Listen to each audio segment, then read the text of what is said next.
Salam, diqqət mərkəzinə baxırsınız. Bugün bütün dünyanın diqqəti Türkiyədə idi. Rusiya və Ukrayna danışıqları diplomatik mövzudan çox artıq bir filmi xatırladır. Braziliya prezidenti Lula'nın Çin lideri Xi Jinping'in mesajını çatdırmaq üçün bir neçə saatlıq Moskvaya gəlməsi, amma Putin tərəfindən qəbul edilməməsi və sonunda telefon danışığı ilə kifayətlənməli olması barədə məlumatlar bütün bu prosesə ümumiyyətlə konspiroloji xarakter verirdi.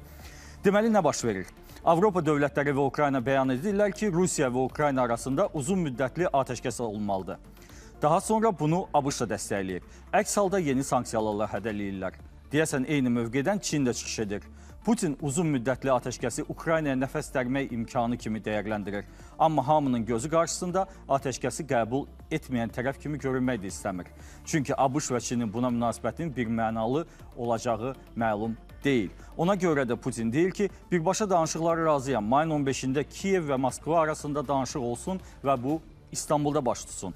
Güclü gedişdir. Putin danışıqları atəşkəsdən önə qoyur. Avropa və Ukrayna Trump'ın görüş olmalıdır bəyanatından sonra buna razılaşır. Amma Zelenski bir gediş eləyir. Ukrayna prezidenti bəyan eləyir ki, mayın 15-də Türkiyəyə şəxsən gedəcəm və orada Putin'i gözləyəcəm. Və bu bəyanatın tonu sanki Ukrayna prezidenti Rusiya prezidentinə duel əlcəyi atırmış kimi olur. Mayın 14-də axşam isə Putin danışıqlarda iştirak edəcək Rusiya nümayəndə heyətinin üzvlərinin adlarını açıqlayır və bu nümayəndə heyətinin təmsilçilik dərəcəsinin aşağı olması dünyada bir mənalı qarşılanmır. Bugünə, yəni mayın 15-nə qədər olanlar idi. Bugün nələr yaşandı, bunu proqramımızda müzakirə edəcəyik və studiyamızın qonaqlarını sizə təqdim edirəm. Millət vəkilləri Rizvan Nəbiyev və millət vəkili Beynəlxalq Münasibətlərin Təhlili Mərkəzinin İdarə Heyətinin üzvü Gülşən Paşayeva. İctimai Televiziyanın analitiki Heydər Mirzə və siyasi tədqiqatçı Əhməd Əlili. Axşamınız xeyir, hörmətli qonaqlar, studiyamıza xoş gəlmişsiniz. Rizvan müəllim, sizdən başlayaq. Adətən biz jurnalistlərə deyirlər ki, Şekspirin dili ilə deyim də, hər şeydə bir teatr, bir səhnə yaratmağa çalışırlar. Amma bu dəfə və bu gün baş verənlərdə jurnalistlərin heç bir əlaqəsi yoxdur. Əksinə jurnalistlər 12 saat Dolmabahçe sarayının qabağında Rusiya-Ukrayna danışıqlarının baş tutmasını gözləyiblər. O da baş tutmadı. Sizin fikrinizcə nə baş verir? Putin nəyə görə gəlmədi? Çünki hal-hazırda ən çox qınaqlar onadır ki, Putin gəlməli idi, gəlmədi. Murad müəllim, Putinin gəlməsi Kremlin nə də Putinin təşəbbüsü olmayıbdır. Əslində, ümumiyyətlə bu təşəbbüs, deyək ki, atəşkəslə bağlı, sonraki mərhələdə danışıqların aparılması, bu Friedrich Merz, Almaniyanın kansleri başda olmaqla kvartetə məxsus bir təşəbbüs idi. Friedrich Merz, deməli, hökumətə başladığı ilk həftədə Parisə gedir, Varşavaya gedir və səhərsi gün artıq Britaniyanın baş nazirində qoşulmaqla gəlirlər Kiyevə və orada ultimatum səsləndirirlər ki, 30 günlük atəşkəs elan olunmalıdır. Və onu iki şərtə bağlayır Friedrich Merz. Birincisi, əgər bu baş verməzsə, yəni onda Ukraynanın müdafiəsini biz bundan sonra davam elətdirəcəyik. Ukraynanın müdafiəsi deyiləndə artıq yeni silah növlərinin verilməsi xüsusilə gündəmə gəlir. Çünki Friedrich Merz hələ müxalifətdə olanda Taurus qanadlı raketlərin verilməsi ilə bağlı qızğın tərəfdarlardan biri olubdur. Bu Taurus raketləri də tamaşaçılarımız üçün bildirək ki, 500 kilometrə qədər olan məsafəni vurur. İndiyə qədər onun oxşarı olan raketlər verilib. Bu Storm Shadow və s. Bunlar hardasa 250 kilometr və biraz artıq məsafəyə gedən deməli raketlərdir. Bu o deməkdir ki, Ukraynanın silahlanması yolunda növbəti mərhələyə keçid ola bilər. İkinci və eyni dərəcədə ciddiliklə bildirilir ki, Avropa İttifaqı 17-ci və 18-ci deməli sanksiyalar paketini hazırlayacaq və Rusiya təzyiq bu istiqamətdən də gücləndirilir. Bundan sonra deməli bir gün keçir, Rusiya prezidenti Vladimir Putin həmin təklifə cavab vermədən, yəni onu cavablandırmadan öz təklifini irəli sürür. Yəni, harada qalmışdıqsa, oradan danışıqların davam etdirilməsi. Bu çox vacib bir ifadədir. Yəni, haradan qalmışdıqsa, doğrudan da bugünkü dünən axşamdan göndərilən heyət də İstanbula, eyni məkana, təxminən eyni tərkibdə və yaxud da ki, eyni səviyyədə olması, bu onu göstərdi ki, Vladimir Putin öz baxışını burada gündəmə qoydu. Bundan sonra gündəmə gələn Ukrayna prezidenti Zelenski oldu və siz onu çox gözəl ifadə elədiniz ki, bu əlcək atmaq məsələsi və bu artıq daha ciddi bir şəkildə duelə çağırışı oldu faktiki və buna dəstək Avropa dövlətlərindən gəldi və xüsusilə mətbuat işə qoşuldu.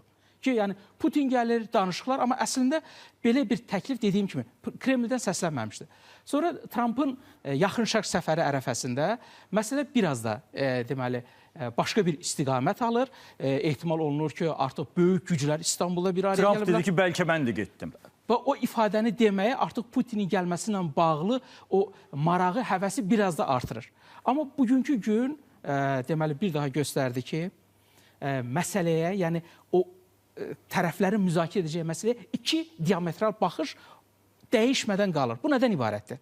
Ukrayna və onun Avropalı tərəfdaşları və müəyyən qədər də ABŞ ilkin olaraq atəşkəsin əldə olunmasını təkid edirlər. Və bildirirlər ki, müharibə əməliyyatları gedə-gedə, burada teatr sözünə demək olar ki, biz hərbi əməliyyatların da teatrı deyilən bir ifadə var da, müharibə teatrı deyilən beynəlxalq münasibətlərdə belə bir leksikonda ifadə də var. Bu onunla danışıqlar gedə bilməz.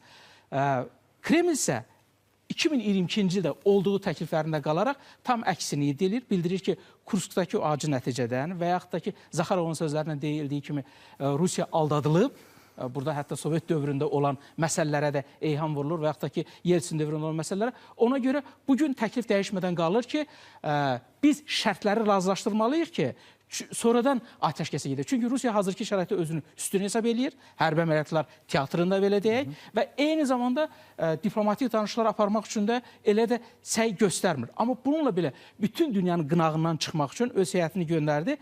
Burada Zelenskinin ən yüksək səviyyədə təmsil olunmasının diplomatiyada da bir danışığı var, daha doğrusu bir ifadəsi var. Yəni, Ali Başkomandan prezident oradadır, Xaricilər Naziri, Müdafiə Naziri. Yəni, tam tərkibdə yüksək səviyyədə təmsil olunub və bununla Amerikaya və öz qərb tərəfdaşlarına siqnal verdi ki, mən sizin dediyiniz formada danışıqlara hazıram. Əgər bu baş verməyəcəksə, deməli, onda silahlanmanı davam etdirməlisiniz. Gülşah xanım, sizin fikriniz, Putin niyə danışıqlara getmədi və ümumiyyətlə bugün baş verənləri necə adlandırmaq olar?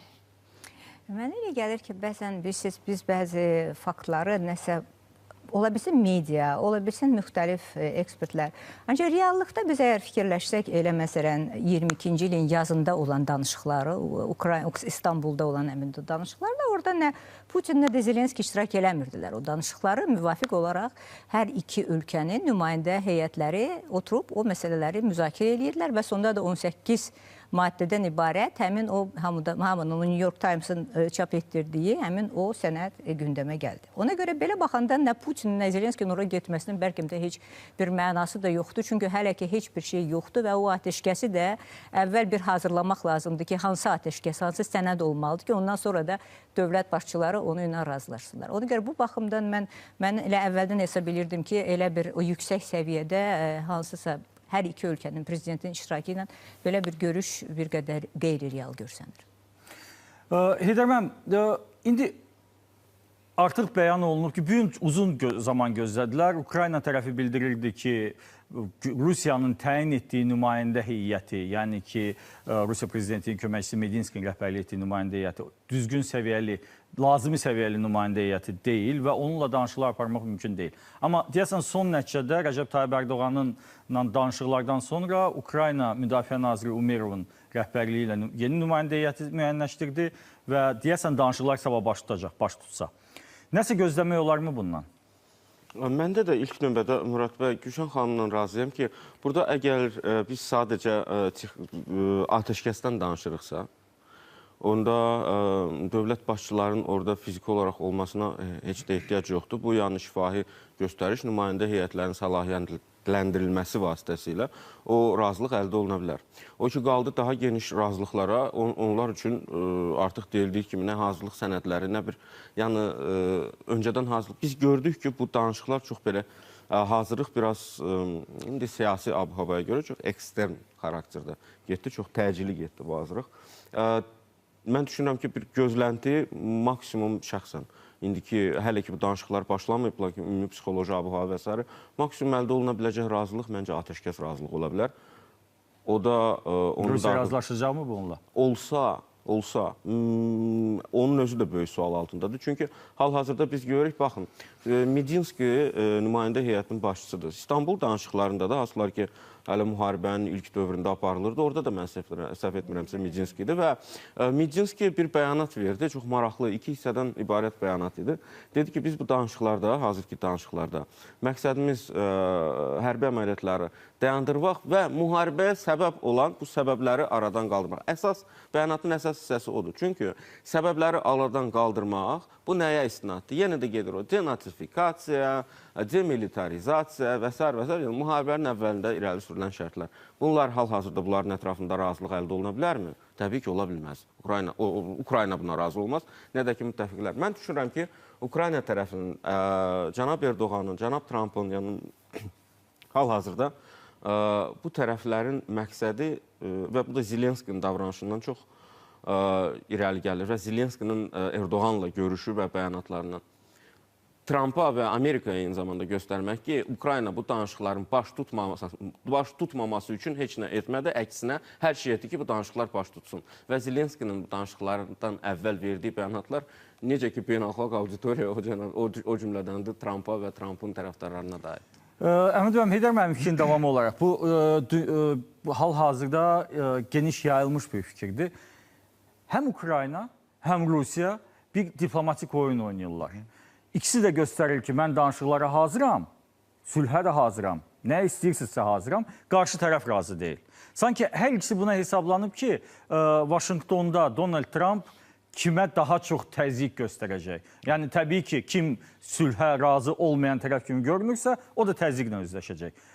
Nə dərəcədə haqlıdır bu cür güclənlər? Tamam, mən deyərdim ki, hal-hazırda məsələ ilə bağlı məşğul olan ekspertlərin, beynəlxalq mərkəzlərin, təmsilçilərin əksər fikirləri ilə ümumiləşdirsək ilə sizin ifadəniz onu çox gözəl ifadə edir ki, müəyyən bir şoudur, yoxsa danışıqlar prosesidir.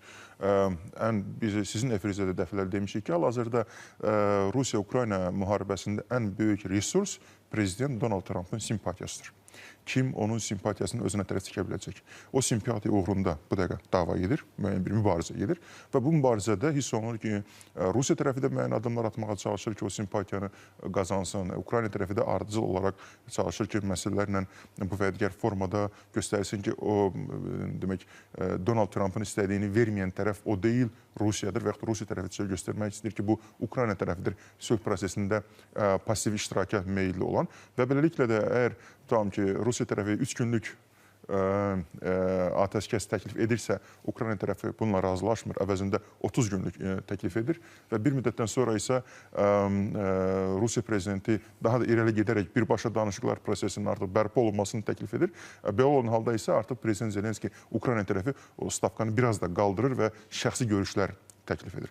Ona görə də mən hesab edirəm ki, bax bu şəxsi simpatiya məsələsi, prezident Trump'ın şəxsi simpatiyası kimə tərəf olacaq, o çox vacib komponentdir və bundan istifadə etməyə çalışırlar. Amma burada yəni ümumiyyətlə İstanbul görüşünü başa düşmək istəyiriksə 2 parametr. Yəni, hələ baş tutmayan İstanbul görüşünün, gəlin belə deyək. Ümumiyyətlə prosesi. Prosesi. 2 məsələ xarakteristik. Biri dediyim bu prezident Trump'ın şəxsi simpatiyasını qazanmaq. İkinci məsələ isə bu kimlə danışıqlar prosesində iştirak edir. Yəni Rusiya üçün çox vacibdir ki, danışıqlar prosesinin Moskva və Vaşinqton arasında getdiyini göstərsin. Yəni Moskva Kiyevlə danışır. Yəni münaqişə Moskva və Kiyev arasındadır. Rusiya tərəfi buna uzun müddət bu formulaya razı olmayıb. Hətta yəni o məşhur Steinmeier formulası var idi orada Avropa ölkələrlə görüşən zamanda, yəni göstərməyə belə bir fon var idi ki, yəni ki burada Avropa İttifaqı təmsilçiləri ilə Fransa, Almaniya təmsilçiləri, Rusiya təmsilçiləri ilə eyni səviyyədə, amma Donetsk, DNR, LNR isə burada isə artıq Kiyevlə, yəni bunların münaqişəsi və üst səviyyədə. Belə bir məsələ olan halda Donald Trump isə münaqişənin onun dünya görüşündə münaqişə tam olaraq Moskva və Kiyev arasındadır və onlar danışmalıdırlar. Ona görə də çox maraqlı bəyanatlar gəldi. İndi yaxın şərqdə səfərdədir və yəni maraqlı olan məqam bundan ibarətdir ki, bu dəqiqə demək olar ki, dünya liderlərinin ən çox səsləndirdiyi, ən çox istinad etdiyi ölkə Türkiyə idi. Türkiyə liderinə çoxlu istiradlar var idi. Prezident Trump da yaxın şərqdə olarkən 3 dəfə, yəni mənim ən azından 3 dəfə orada hal oldu ki, o demək cənab Erdoğanın adını çəkdi.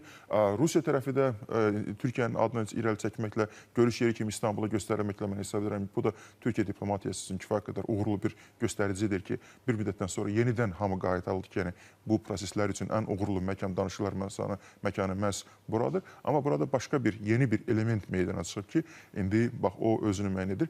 Bu bir qədər əvvəl Hindistan-Pakistan münaqişəsində özünü göstərdi. Hindistan-Pakistan münaqişəsi ilə bağlı 4 ölkənin çox özünə məxsus bəyanatı oldu. Yəni bu dünya bütün ekspertlərin də izlədiyi bəyanat oldu. Birinci bəyanat əlbəttə Hindistan və Pakistandan idi. Birinci, ikinci bəyanat. Digər bəyanatlar Çindən və ABŞ-dan gəldi.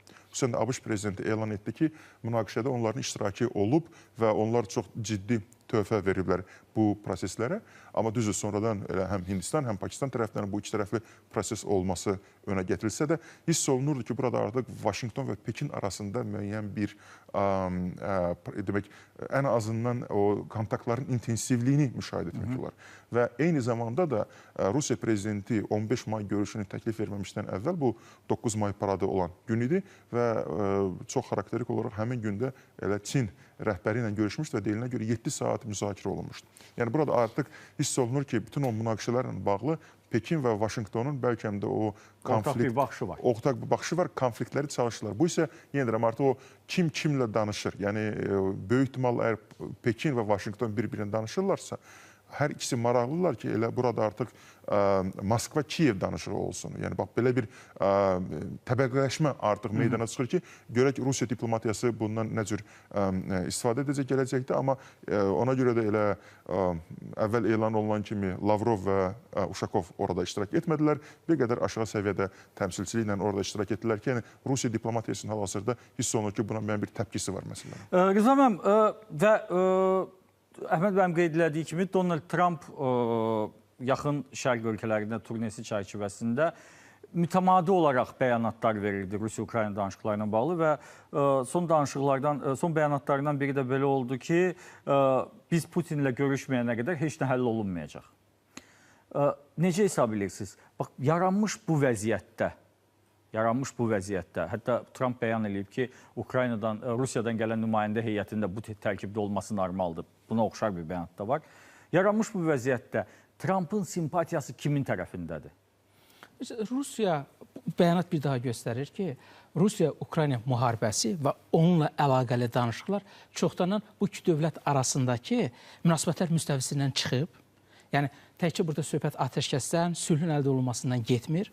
Burada artıq digər aktorların, orada maraqlı olan aktorların da maraqlarının təmin olunmasından, bəlkə də müəyyən məqamlarda daha öncə təmin olunmasından gedir. Yəni, müharibənin dəhşətli, necə deyərlər, nəticələrindən və yaxud da onunla bağlı məsələlərdən biri də budur və dünyanın müxtəlif münaqişə ocaqlarında da biz bunu bu digər şəkildə əsaslandıra bilərik. Və nəzərə alsaq ki, Trumpın hakimiyyətə gəlməsindən sonra Rusiya-Ukrayna münasibətinə ABŞ-ın siyasətində ciddi dəyişiklik var. Deyək ki, burada xüsusilə o ticari maraqlar ön plana qoyuldu. Nadir metallarla bağlı o saziş imzalandı və Ukraynanın təhlükəsizliklə bağlı qarantiyanı ABŞ o şəkildə təklif elədi ki, elə mənim orada iqtisadi maraqlarımın təmin olunması və bizim iqtisadi təhlükəsizliyimiz sizin milli təhlükəsizliyin təmin olunması, bunun əsasında olan baş verənlər və burada Avropa İttifaqı ilə ABŞ arasında ciddi fikir ayrılığı. Yəni, Avropa İttifaqı, xüsusilə indiki yeni kvartet, yeni nəfəs, hansı ki, Avropanın güclü hərbi sənayesinə və, necə deyərlər, silahlı qüvvələrinə malik dövlətlərdir. Düzdür, bunlar Amerika Birləşmiş Ştatları olmadan bugün həlledici, necə deyərlər, bir nəticəyə gəlməkdə çətinlik çəkirlər. Amma bu nəyə gətirib çıxarır? Bugün, deməli, 5 il, 7 il bundan əvvəlki ilə müqayisədə NATO dövlətlərinin hərbi büdcəsi artıq 1,5 trilyon dollara çatıb. Yəni, əgər Trumpın qoyduğu təklif həyata keçərsə, 5%. Bugün Antalya'da NATO Xaricilər Nazirlərinin görüşündə o məsələ yenidən qalxdı. Misal üçün, bu məsələdə ən çox ehtiyatlı olanlardan biri Almaniya 3,5% plus 1,5% razılıq verdi. Yəni, 3,5% birbaşa hərbi ayrılır, 1,5% isə hərbi infrastrukturun yaradılmasına. Deməli, bu onu göstərir ki, bu əgər növbəti 10 ildə baş verərsə, bu dövlətlərin, NATO dövlətlərinin, hansı 32 dövlətin hərbi büdcəsi 3 trilyon dollara gəlib çıxa bilər. Hazırki şəraitdə bu, dünyanın müdafiə xərclərinin yarısı deməkdir. Yəni, dünyanın yarısının xərcləri bu qədərdir və bu silahlanma hara aparıb çıxarır. Və deyək ki, Avropada da millətçi qüvvələrin, o cümlədən Almaniyada və digərlərində necə deyirlər, hakimiyyətlə oynamaq, hakimiyyətə gəlmək, bu sarıdan öz qüvvələrini sınamaq ərəfəsində olmaları bu Avropa üçün, ümumi Avropanın arxitekturası üçün, təhlükəsiz arxitekturası üçün daha qorxulu ssenariləri vəd edir. Amma digər tərəfdən axı hansı formada bu atəşkəsə və yaxud da dönüşə nail olmaq məsələsi. Yəni hazırda Ukraynaya biz təzyiq alətini gördük, xüsusilə Tramp tərəfindən və Zelenskini indiki şəraitdə də məcbur elədilər. Məcbur olmalıdır ki, onsuz da danışıqlar getməlidir, amma hər bir halda bu və digər şəkildə o təzyiq hissi olunurdu ki, hansı formada olursa o danışıqlara getmək lazım. Zelenski də bunların hər birini dənəyə-dənəyə hazırda Umarovun rəhbərliyindən o heyətini formalaşdırdı. Bəs Rusiya tərəfinə bu necə olacaqdır? Bu təzyiq və yaxud da inandırmaq. Bax, bu məsələdə, yəni hazırda ortada olan aktorlar ki var, əsas həll edici aktorlar, deyək ki, Avropa İttifaqı, Ukrayna, Rusiya, ABŞ, burada vahid mövqenin olmamağı Göz qabağındadır. Göz qabağında da qan tökülməsi davam edir. Gülşən xanım, sizin fikriniz, Vaşinqton indi kimin tərəfindədir? Çünki Ukrayna prezidenti Rəcəb Tayyip Ərdoğanla görüşdən sonra bəyan elədi ki, görürsünüz, Rusiya danışıqları gəlmədi, onlara təzyiq göstərmək lazımdır. Moskvanın da davranışlarında hiss olunur ki, Vladimir Putin Birləşmiş Ştatlar prezidenti Trumpla yaranan dialoqu dəyərləndirir və bu onun üçün önəmlidir. İndi Trump kimin tərəfindədir? Yaxşı sualdır. Ancaq mənə elə gəlir Trump heç kimin tərəfində deyil. Trumpın əsas marağı odur ki, hansısa bir atəşkəs əldə edilsin. Ona görə də mən bir dəfə də sizin məncə hansısa proqramımızda demişdim ki, Amerikanların o məşhur qamçı və kökə siyasəti ki var, o həmin o siyasəti istifadə eləməkdədir. Lazım gələndə bu Rusiyaya qarşı, lazım gələndə Ukraynaya qarşı. Əlbəttə, Ukrayna burada daha ağır vəziyyətdədir. Əgər biz götürürüksə, danışıqlar prosesində baş vermiş bu son dövrdə, yəni 3 il ərzində, yəni belə götürsək, bütün bu prosesləri və bugün də əgər danışıqlar yenidən başlasa İstanbulda, əgər biz götürürüksə lap sabahdan, məsələ burasındadır ki, bu 3 il ərzində, onda da 22-nin yazında idi, aprelin məncə 15-ində o sonuncu sənəd hansısı ki, indi göstərirlər ki, ən axırıcı variant kimi ki, Ukrayna və Rusiya tərəfindən artıq müəyyən mənada hətta həmin o sənədi Putin də görmüşdü. Yəni, söhbət əgər həmin o sənəddən gedirsə və həmin o sənəddən başlayaraq yenidən danışıqlar bərpa edilirsə, çünki bu Rusiyanın versiyasıdır və Rusiya bunun üzərində dayanacaq. Mənə elə gəlir ki, sonda istər-istəməz sabaha qədər, yəqin bugün bütün gecə və ola bilsin ki, indi bizdə gecədə orada, səhərdə Amerikada və bütün ola bilsin ki, Dövlət Departamenti və müxtəlif ola bilsin maraqlı tərəflər Rusiya ilə birbaşa bu danışıqları aparmaqla hansısa bir səviyyədə bu, bayaq çox düz dedi Rizvan müəllim, ən çətin məsələlərdən biri o müxtəlif mövqeydən bu saat o danışıqlara baxmaqdır. Yəni, Rusiya deyir ki, biz heç bir danışığa getməyəcəyik. O mənada ki, bizə 30 günlük heç bir atəşkəslə əvvəlcə, yəni Ukrayna deyir ki, 30 günlük, yəni Avropa ilə bir yerdə başlayaq atəşkəsə və ondan sonra başlayaq danışıqlara. Rusiya deyir, yox, biz həm danışıqlar aparacağıq, həm də müharibə gedəcək. Çünki Rusiya deyir ki, əgər atəşkəs olsa, siz Avropanı Ukraynanın Avropa gücləndirəcək, silah verəcək və s. belə. İndi ona görə mənə gəlir danışıqların başlaması üçün, bax, bu birinci, elə bir ki, təzadlı vəziyyətdən ortaq çıxış tapılmalıdır ki, hər iki tərəf nəhayət qərar versinlər ki, yaxşı, hansısa bir tərəf güzəştə getməlidir. Ya Rusiya tərəfi güzəştə gedəcək, ya da Ukrayna tərəfi güzəştə gedəcək ki, bu danışıqlar başlasınlar sabah. Bu birinci məsələ və mən əminəm ki, orada birinci səviyyədə yox, ola bilsin Ukrayna tərəfi indi orada yadınızdadır, həm Xarici İşlər Naziri gəlmişdi, həm Müdafiə Naziri, son söhbət artıq Müdafiə Nazirindən gedir. Ukrayna tərəfi də, Rusiya tərəfi də burada hansısa dəyişikliklər eləyə bilər. Mənə elə gəlir ki, sabaha qədər hansısa bir ortaq məxrəc tapılmalıdır ki, bəs bu iki dənə müxtəlif təzadlı nöqtədən onlar necə bir ortaq məxrəcə gəlsin? Heydər müəllim, ola bilərmi ki, bax, bu gün İstanbulda baş verənlər sadəcə bir dekorasiyaydı. Niyə görə deyirəm? Ona görə ki, Birləşmiş Ştatların 3 yüksək səviyyəli rəsmisi elan edib ki, biz İstanbula gedəcəyik. Söhbət gedir dövlət katibindən, söhbət gedir Uitkovdan, ABŞ prezidentinin xüsusi nümayəndəsindən və ABŞ prezidentinin digər nümayəndəsi Kelloggdan. Üçü də sabah gedir İstanbula. Üçü də orada Ukraynalı və eləcə də Rusiyalı nümayəndələrlə danışıqlar aparacaq. Mümkündürmü ki, bax, o danışıqlardan sonra İstanbuldakı o üzdə olan danışıqlar keçirilsin və orada bir nəticə əldə olunsun? Bəli, tam doğru. Çünki biz yenə gəlirik elə 10 dəqiqədən qabaq Gülşən xanım dediyi məsələ ki, bir hazırlıq, bir sənədlər, bir razılaşmalar olmalıdır ki, rəhbərlik edən tərəflər yığışsınlar və bir razılığa gəlsinlər bunun ətrafında. Hələ ki, mən düşünmürəm. Baxın, riyalı danışıqları olanda yada salaq. Bir gün içində olmadı axı. Yəni bir neçə seriya oldu, onlara hazırlıq oldu və s. Mən düşünürəm ki, ona bənzər bir prosesi müşahidə edirik. Eyni zamanda sizin sualınıza gəldikdə, bəli, diplomatiya var, açıq diplomatiya, şəffaf diplomatiya, amma ən effektiv diplomatiya elə qapalı, gizli diplomatiyadır. Bu bir. İkincisi də ki, biz əslində şəffaf və belə deyək, mediada görünən diplomatiyanı deyəndə çox vaxt nəticə olur o. Ona aparan gizli danışıqlar, proseslər və office politics deyilən bir şeyi biz görmürük. Bir nəsildə bütün o təşkilatı məsələlər sadəcə kameraların önündə baş verirdi və onlayn rejimdə gedirdi. Amma Murad bəy, təzyiqə gəldikdə, və Rizvan bəy də dedi, Amerikanın Rusiyaya tonu dəyişir. Biz media olaraq bunu müşahidə edirik. Baxın, hər həftə bu ard-arda Ağ Evdən gələn bəyanatlar biz xronoloji olaraq götürək 3 ay perspektivində. Onun tekstoloji təhlilini aparsaq, lap elə götürək Donald Trump'ın özün paylaşımları. Rusiyaya qarşı əsəbilik və ton dəyişikliyi göz qabağındadır. Mən bir şeyə də diqqət çəkmək istəyərdim. Bu günlərdə Pentagonda analitiklərlə bir geniş tərkibli bir iclas aparılıb, müşavirə və orada demək NORAD, North American, Şimali Amerika qitəsinin hava kosmik müdafiəsinin komandanı Gregory Guillot, general Gregory Guillot çox açıq və birbaşa mətndən bəyan edilib ki, bəli, indiyə kimi bu qədər hələ Ukrayna müharibəsi başlayandan Rusiya ilə ABŞ arasında birbaşa hərbi toqquşma ehtimalı bu qədər yüksək olmayıb. Amma ABŞ buna hazırdır.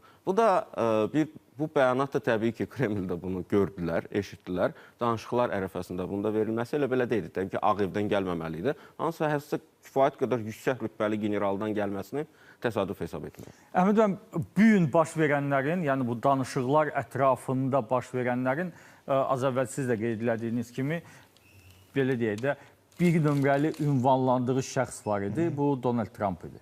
Və indi Donald Trump'ın buna reaksiyası necə olacaq? Və ən azından Amerika prezidenti mən Putinlə görüşməyənə qədər heç nə həll edilməyəcək bəyanatı nə deməkdir? Onda Rusiya-Ukrayna danışıqlarını təşkil etmək nəyə lazım idi? Doğru sualdır. Ümumiyyətlə, yəni bir qədər əvvəl səslədiyiniz sual ki, yəni simpatiya kimin tərəfindədir? Rusiya-Ukrayna. Yəni burada bir neçə məqam var ki, biz son zamanlar yəni cənab Trump'ın o xarici siyasətlə bağlı və ümumiyyətlə siyasətlə bağlı hesab edirəm ki, o proqnozlaşdırmanın düzxətli elan etmək heç cür mümkün deyil.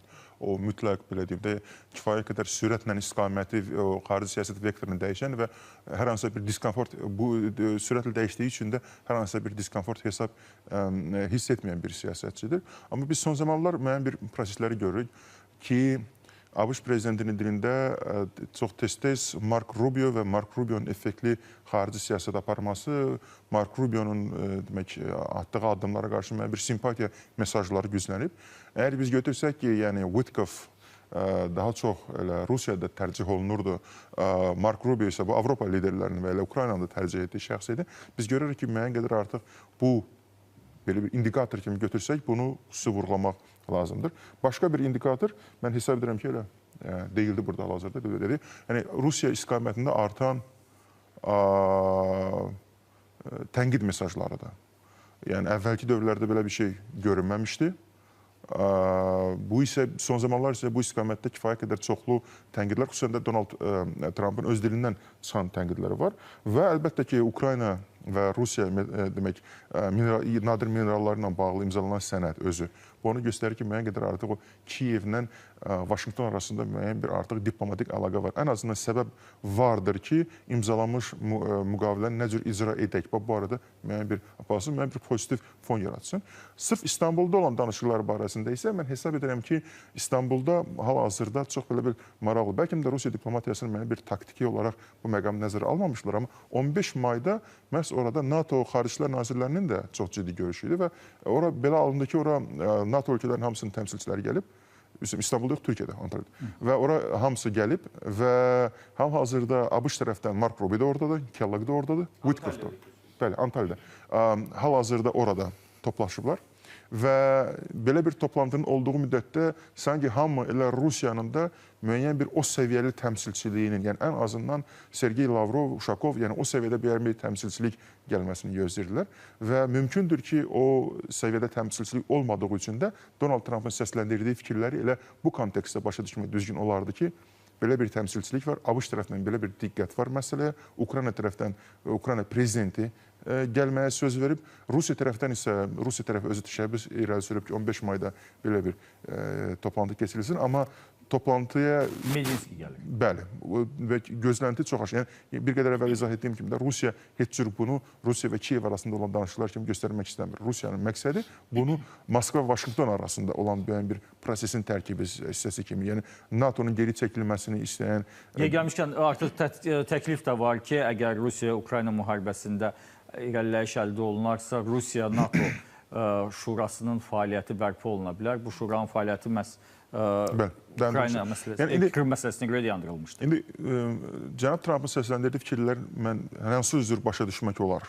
Yəni kimsə tənqid etmək istəyirsə, elan edə bilər ki, yəni Vutkovun nail olmadıqlarına özü nail olmaq istəyir, amma Vutkov nail ola bilməyibsə, nəyə görə belə bir. Amma sözün açığı burada bəlkə də mən hesab edirəm ki, yəni cənab Trampın bəllidir ki, xarici siyasi yanaşması çox qeyri-standartdır, amma bu qeyri-standartın çox belə maraqlı nəticələri var. Mən hesab etmirəm ki, məsələn də standart diplomatik yanaşma ilə tam ki, Biden administrasiyasının yanaşmasına belə bir prosesə nail olmaq olardı. Donald Trump, onun komandası prosesi çalxalayaraq, sağa-sola çəkərək məhz belə bir hərəkətli yaradır. Müəyyən bir dinamika yaradıblar. Artıq müəyyən bir suda, müəyyən bir süslü yoxdur. Müəyyən çox sürətlə proseslər bir-birlərinə belə deyim, tərəflər yəni məcburdular ki, ən azından bir-birlərinə qarşı müəyyən bir simpatiya mesajı göstərsinlər və müəyyən bir hərəkətlilik yarada biliblər. Bu da yenə deyirəm, bu diplomatiya, xarici siyasətdə qeyri-standart yanaşma. Yəni standart yanaşma ilə belə nəticə əldə etmək mümkün olmaz. Rıza bəy, bütün bu baş verən proseslərdə biz Rusiyadan danışdıq, Ukraynadan danışdıq, müəyyən dərəcə Çinin mövqeyini toxunduq. Bir Avropa, belə deyək, dırnaq arasında kabusu var. Artıq bəyan eləyib, Rusiya mediası dayanmadan bəyan eləyir ki, Zelenskiyə məsləhət verən Birləşmiş Krallığın, Böyük Britaniyanın baş nazirinin köməkçisidir, böyük diplomatik staja malik olan bir insandır. Və ümumilikdə belə bir rəy var ki, Avropa müharibənin dayanmasını istəmir. Çünki Avropa arxayındır ki, müharibə dayanmayana qədər Rusiyadan heç bir təhlükə olmayacaq. Razı olmaq olarmı bunu və yaxud da Avropanın indiki davranışı bunu göstərirmi? Bilirsiniz, Avropanın davranışı birmənalı göstərmir. Eyni zamanda Rusiya mətbuatının bu məsələni geniş şəkildə təbliğ eləməsi, çünki hazırki narrativlərə və Rusiyanın təbliğat maşınına uyğun bir tezisdir. Çünki Rusiya hər tərəfdən, xüsusilə qərb ölkələri fərq eləmir. ABŞ və yaxud da ki, Avropa ciddi təhlükəsizlik təhdidindən üzləşib. Ukrayna bu sınaqdır. Və ona görə də Rusiya axıra qədər mübarizə aparmalıdır. Söhbət Rusiyanın milli maraqlarının təminindən gedir və bütün resurslar da o istiqamətdə qurulur. Deyək ki, iqtisadiyyat keçib hərbi iqtisadiyyata, nə bilim, Rusiya büdcəsinin bu 40% müdafiə xərclərinə ayrılıb, təhlükəsizlik xərclərinə böyük bir məbləğdir də. Yəni Rusiya üçün bununla belə hardasa bu 100 milyardın üzərində olan bir vəsaitdən söhbət gedir və həmin şəraitdə Avropalılar. Bilirsiniz, MERS hakimiyyətə gələnə qədər müəyyən bir sakitlik vardı. İndi və lider axtarışındaydı Avropalılar. Hesab edirlər ki, xristian demokratların orada hökumətə ələ almaları, xristian demokratlar konservativlər və müdafiə məsələlərini, ümumi Avropanın təhlükəsizlik məsələlərini həmişə ön planda qoyublar da. Onun parlaq nümayəndələri ki, Adenauer olsun, Helmut Kohl olsun. İndi həmin partiyanın deyək ki, növbəti bir davamçısı Friedrich Merz hakimiyyətdədir və ilk həftədə o müəyyən sözünü dedi. Artıq bugün növbəti bəyanat gəlib. Əvvəl bildirdi ki, Almaniya Avropanın konvensional baxımdan da, adi silahlar baxımından ən güclü ordusu olmalıdır. Siz təsəvvürləyin ki, 2022-ci ildə bunu deyən kansler istifaya getməlidir. Yəni, Almaniyada o 2-ci Dünya müharibəsinin tarixinə görə millətçilik və yanaşma başqa cürdür. Amma bugün Merz bunu çəkinmədən deyir və Almaniya deməli silahlanma istiqamətində, o necə deyərlər, Avropanın öndə gedən dövləti sırasında bu addımları atır və digər onun tərəfdaşları. Deyək ki, Polşa, Böyük Britaniya, Fransa indi müəyyən səslə danışırlar. Artıq bugün Macarıstan da Sloveniyada geri çəkildi. 17-ci paket deyəsən orada səfirlər səviyyəsində artıq qəbul olundu. Bunlar geri çəkilir və Avropa öz gücünü Avropanın təhlükəsizlik arxitekturası baxımından ortaya qoymaq istəyir. Bir tərəfdən deyək ki, ABŞ-la müəyyən qədər aralanma məsələsi var. Belə deyək də, qaçı getdikcə aralanır. Deməli, Avropa məcburdur öz təhlükəsizliyini təmin etmək üçün addımlar atsın və Ukrayna burada artıq hər iki tərəf arasında bir lakmus kağızına çevrilib də. Yəni, bu bir testdir. Kim nə qədər güzəştə gedəcək? Yəni, məsələ də çox ciddi qoyulub. Məsələn, qoyulan məsələlərdən biri deyək ki, Ukrayna NATO-ya üzv olmur. Bunu qəbul elədilər. Bəs Ukraynanın neytral statusu sonradan gələcəkdə təhlükəsizlik məsələlərlə bağlı nələri özündə etv eləyəcək? Kifayət qədər açıq məsələdir. Ümumiyyətlə, bu prosesdə çoxlu sayda açıq məsələ var. Və o cümlədən deyək ki, 700 min bugün qoşunların Ukraynaya deyirlər ki, bunu endirsin, 100 mindən aşağı eləsin. Yəni, bununla Ukrayna gələcəkdə, Ukrayna Avropanın aparıcı sənaye dövlətlərindən biri idi də, müharibə başlayana qədər. Bu, Ukraynanın milli maraqlarına qədər uyğundur. Və yaxud da 2022-ci il danışıqlarında orada əgər Luganskdan, Donetskdən söhbət gedirsə, bugün artıq ərazilər daha da böyük 20% ərazidən söhbət gedir. Və həminki şəraitdə Avropaların qoyduğu tələb nədən ibarətdir?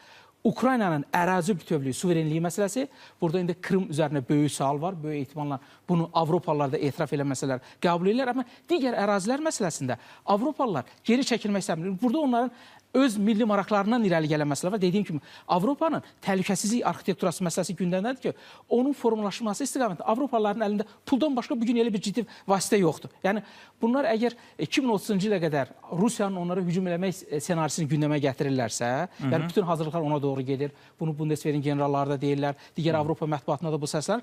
İndi artıq Rusiya tərəfindən də bu məsələ başlayır ki, 2030-cu ildə bil ki, Rusiya ilə NATO üz-üzə gələcək. Yəni, hər iki tərəf, sizin dediyiniz o Amerikan generalının bəyanatını da biraz hansı ki bir dövrdə deməli şərh eləsə, deməli burada bugün artıq əsəblər müharibəsi və həmin o teatrın, yəni hərbi teatrın 5 ildən sonra artıq başqa qüvvələri əhatə etməsi üzərində danışıqlar. Gülşən xanım, bu məsələnin biz indi müzakirə edirik, məsələnin biz sansı istiqamətdən, rasional tərəfdən.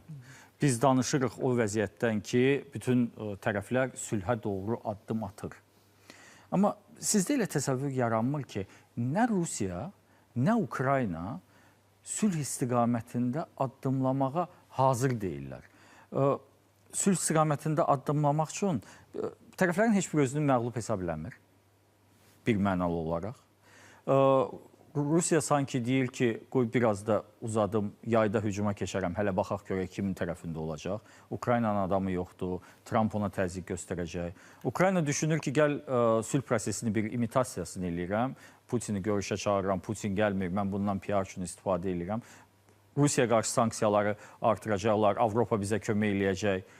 Və son nəticədə, necəsə, çox sadə dillə desəm, tərəflər sülh üçün, atəşkəs üçün hələ heç yetişməyiblər. Nə dərəcədə doğrudur belə yanaşma?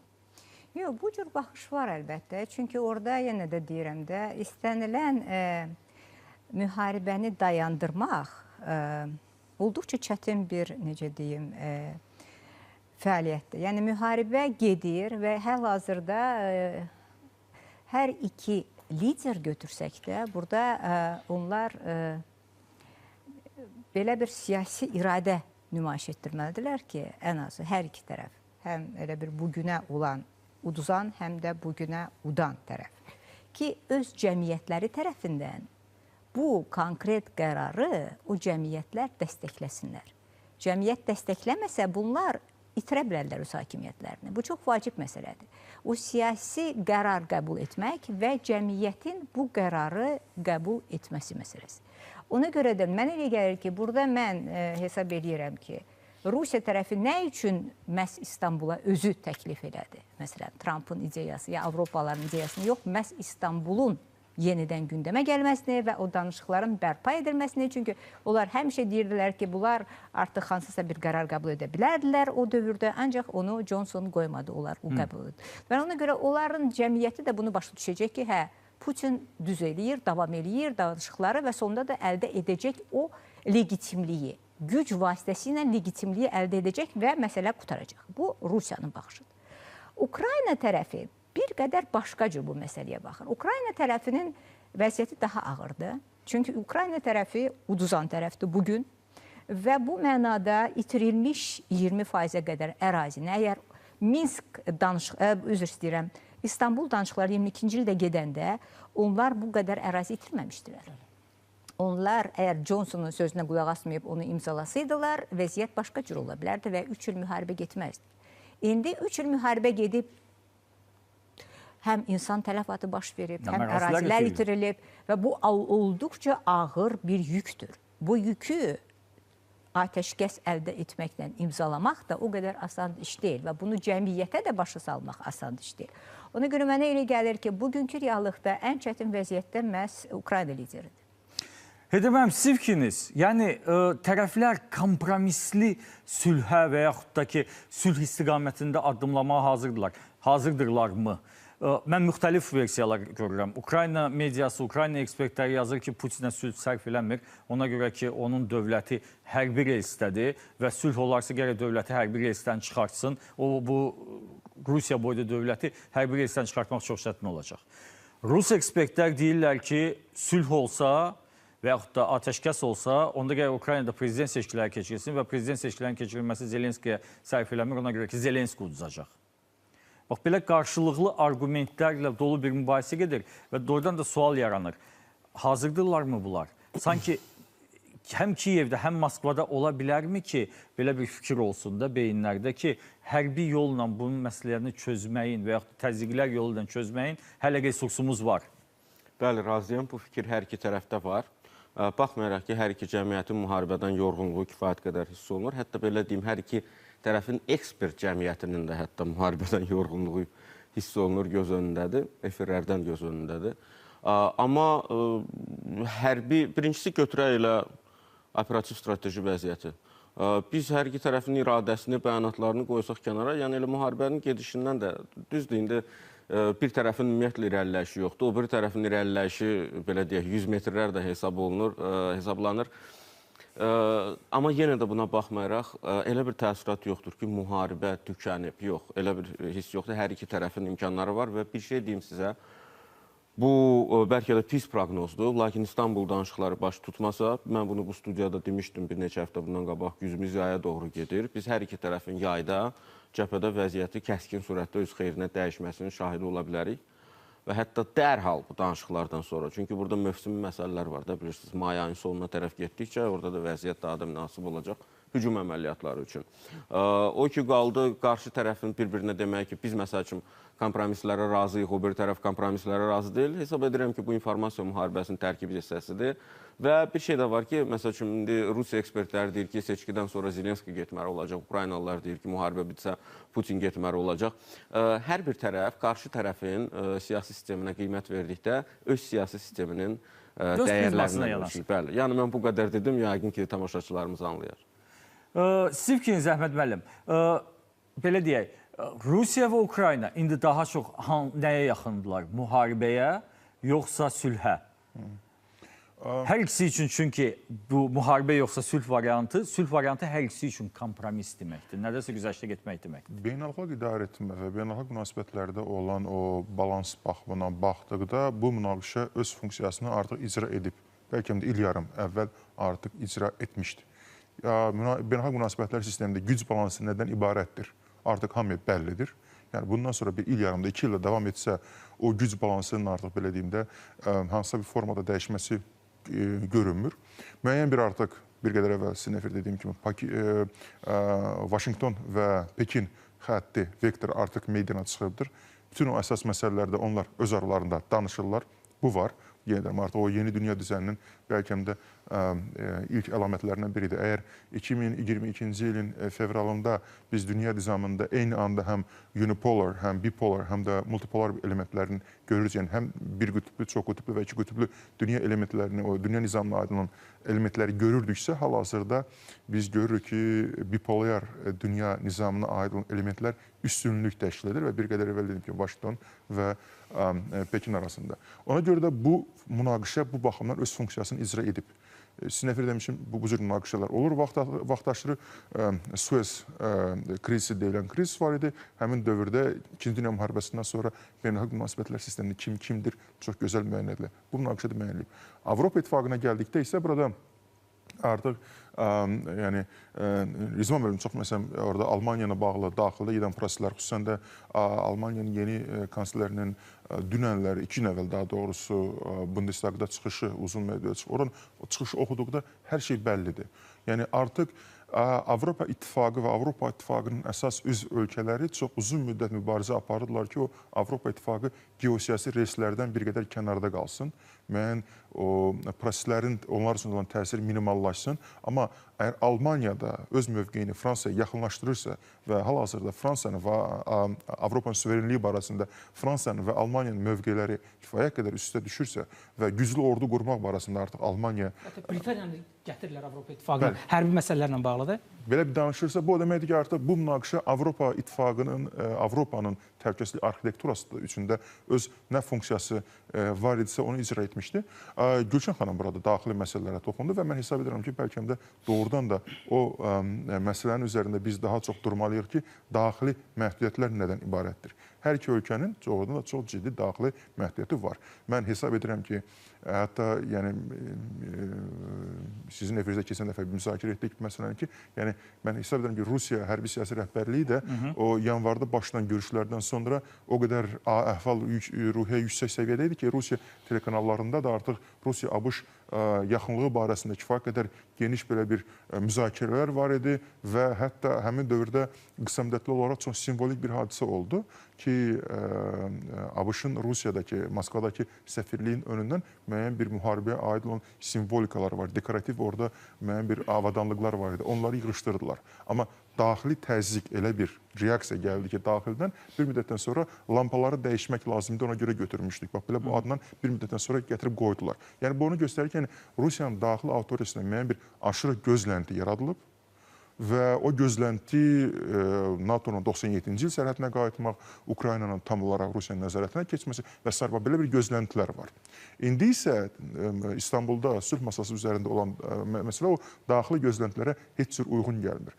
Kiyevdə də gəldikdə əlbəttə ki, bunu siz də vurğuladınız burada məsələ ilə bağlı ki, Zelenskinin seçkiləri, yəni doğrudan da hiss olunur ki, Ukrayna prezidenti artıq bir sıra siyasi rəqiblərinə qarşı elə addımlar atır ki, özünü artıq müəyyən bir o endişpil mərhələsində prosesdən hiss edir ki, bu dəqiqə bitəcək və bundan dərhal sonra seçkilər olacaq, uduza bilər. Siyasi rəqiblərinə qarşı atdığı addımlar onun o daxili inamını göstərən məqamlardan ibarətdir. Amma bu zaman yəni Heydər müəllim dediyi məqam, yəni bu yay dövründə, yəni belə bir hesablama var idi ki, ABŞ yardımları kəsərsə, Ukraynanın yalnız və yalnız 6 aylıq döyüşmək üçün silahlar olacaqdır. Bu da yay dövrünə təsadüf eləyir və Rusiya böyük ehtimal ilə bu müəyyən qədər vaxtı udmaq, yay dövrünə kimi müəyyən qədər Ukraynanın əlində olan resursları da tükətmək, yayda müəyyən bir daha hücuma keçmək. Yəni, Heydər müəllim dedim, o senarilərin üzərində biraz qururam artıq fikirlərimi ki, yəni o güc nisbətinin irəli gələrək artıq tamam ayrı şərtlərlə irəli sürmək. Yəni, hal-hazırda nizam bundan ibarətdir. Bu arada Türkiyənin Xarici İşlər Naziri Hakan Fidandoğlu Bakı Sarayında Rusiya nümayəndə heyəti ilə Medinski rəhbərlik etdiyi nümayəndə heyəti ilə görüşüb. Sabah Birləşmiş Ştatlar rəsmilərinin Türkiyəyə səfər edəcəyi gözlənilir və Donald Trump da intriqanı gücləndirməkdə davam eləyir. Bəyan eləyib ki, sabah gedirəm, hara getdiyimi bilmirəm. Telefonlarıma zəng edirlər, bura gəl deyirlər. Yəni, Trump da, belə deyək də, dərəcəni artırır. Və məhz bu baxımdan bizim proqramımızın sonuncu 3 dəqiqəsidir. Mən sizdən qısa cavab xahişləyəcəm. Sabah İstanbulda danışıqlar baş tutacaqmı? Bütün səviyyələrdə. Trump İstanbula getsə də, getməsə də. Danışıqlar baş tutacaqmı? Və bu danışıqların nəticəsi nə ola bilər? Buyurun Rüzmə mənim. Çox çətin bir məsələ.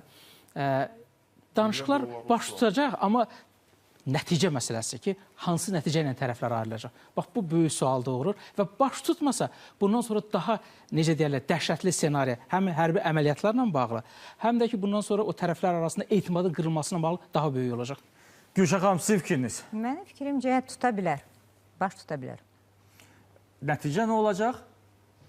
Nəticə aslı da mənə elə gəlir ki, bu gecə, bu 7, 8, 10 saat, axır ki, Trumpın müəyyən mənada təzyiqi nəticəsində Rusiyanı birtəhər yola gətirə biləcəklər, ya yox? Heydər müəllim, sizin fikriniz?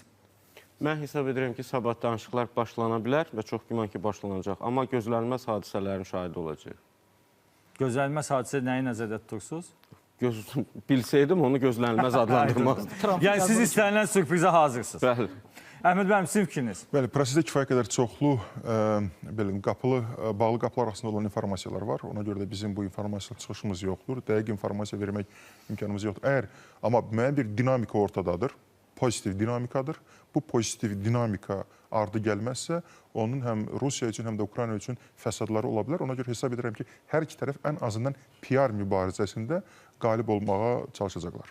Hörmətli qonaqlar, studiyamıza gəldiyinizə görə sizə təşəkkür edirəm. Bizim proqramımıza ayrılan vaxt başa çatdı. Əziz tamaşaçılar, biz bugün diqqət mərkəzində Rusiya və Ukrayna arasında gedən proseslərdən, planlaşdırılan danışıqlardan və o cümlədən bu danışıqların təşkilatçılığı prosesinin bütün dünyanın gözü qarşısında baş verməsindən söhbət açdıq. Sabah Rusiya və Ukrayna arasında son 3 il bundan əvvəl dayandırılmış danışıqların bərpa ediləcəyi gözlənilir və bu danışıqlarda istənilən qərarlar qəbul edilə bilər. Heydər müəllimin dediyi kimi sürprizlər də ola bilər və yaxud da ki, proqnozlaşdırıldığı kimi daha belə deyək də stabil və yerinə yetirilməsi mümkün ola bilən qərarlar qəbul edilə bilər. Eyni zamanda Birləşmiş Ştatlardan olan nümayəndə heyəti də sabah Türkiyədə olacağı gözlənilir və bu da məsələyə əlavə bir rəng qatacaq.